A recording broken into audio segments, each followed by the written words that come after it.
fantastic character and has wonderful potential. But the input is just so much more. It's so much more complex, and so much more busy than like another character that gets the same results from what they do with it. Maybe a simpler general game plan. Yes. But the thing is, like, that's the difference. You know, some players enjoy that more technical, hard, like, you know, very, very input-heavy kind of gameplay, and they feel more rewarded as a player for succeeding with that. Absolutely. That was usually, if more execution comes in, the character offers more depth. Yes, of course. And that's definitely something we might see with Shulk going on with the meta evolving. But let's jump straight into that second set of Albion 4. Like we said, Pokemon Stadium 1, and this time it's going to be Pokemon Trainer versus Shulk. What do you see the matchup? Like, I'm so curious. I've never seen any Shulk going on. Have you ever seen? This is not a matchup I've seen in well, to any kind of like general degree, so I know enough about it, honestly. But you know, individually, I've seen both characters be played very, very well. Yes. You know, from great players across the world, obviously for both characters. Going up against each other, though, going to be interesting to see exactly how those tools match up against each other. You know, just minute to minute.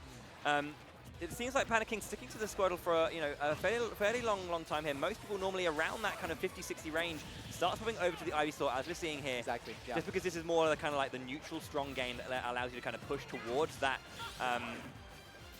KO region. All right, and now Tru4 finally with an answer. It seems that the Ivysaur is having much more trouble than the Squirtle in that matchup. Like, I think Tru4's game plan is going to be to try and stay away from Squirtle as much as possible, space him out and all that stuff. And PandaKing has been doing an excellent job so far with the Squirtle, but the Ivysaur is not looking so strong, and we're back to even game. And even against the Shulk with a Smash Monado is definitely not an even game that much. Yeah.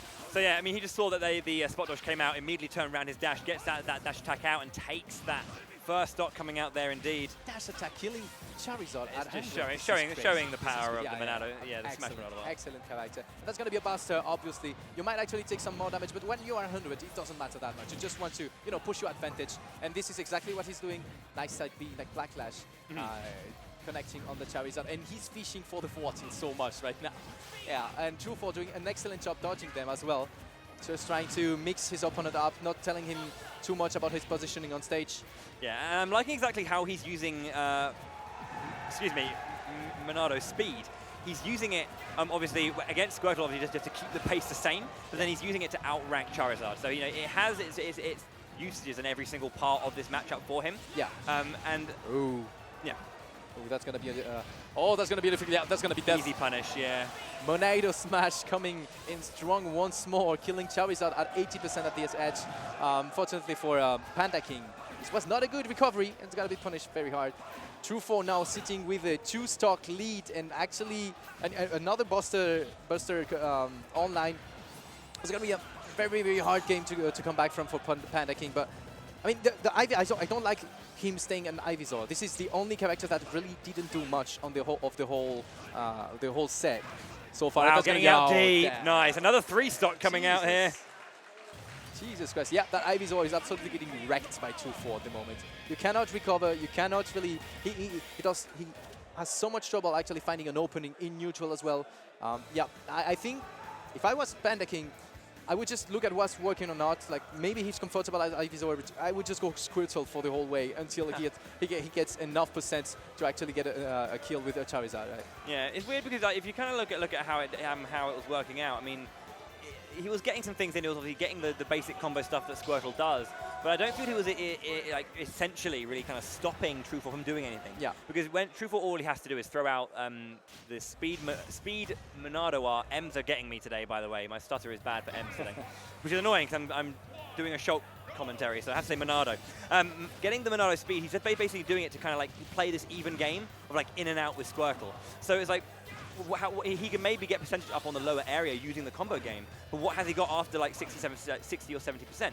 You need to be getting into that point, and you would kind of think or feel that Ivysaur has the ability to, you know, he has a bit more range and can go up against the range that Shulk has a bit more. Right, Squirtle isn't quite as rangy. Except with the projectile as well, right? Exactly, but then it's interesting then that you were noting how difficult PK's finding it going up against down that up B, actually taking it, like, he actually caught, that was excellent matchup experience, like matchup knowledge. He just every Ivysaur ever likes to drop the edge and go for that up B to chase your opponent, and the range from the up B of Shulk is insane. It just shoot him off the stage right away, and that's going to be a huge lead for Tru4, and we're basically back to the same dynamic where Tru4 just wants to cheese like some percents while PandaKing is trying to get in. Yeah, making sure he's getting all of those connecting hits, getting the nair, getting the fair. Trying to fight all very nice. He was waiting as well for the end of the invincibility from that Pokemon switch.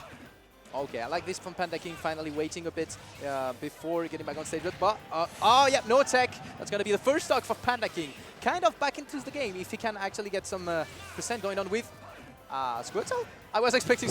yep. Dang, that is strong with the Monado smash. Strong. This is so strong, and also I don't really like the stage choice.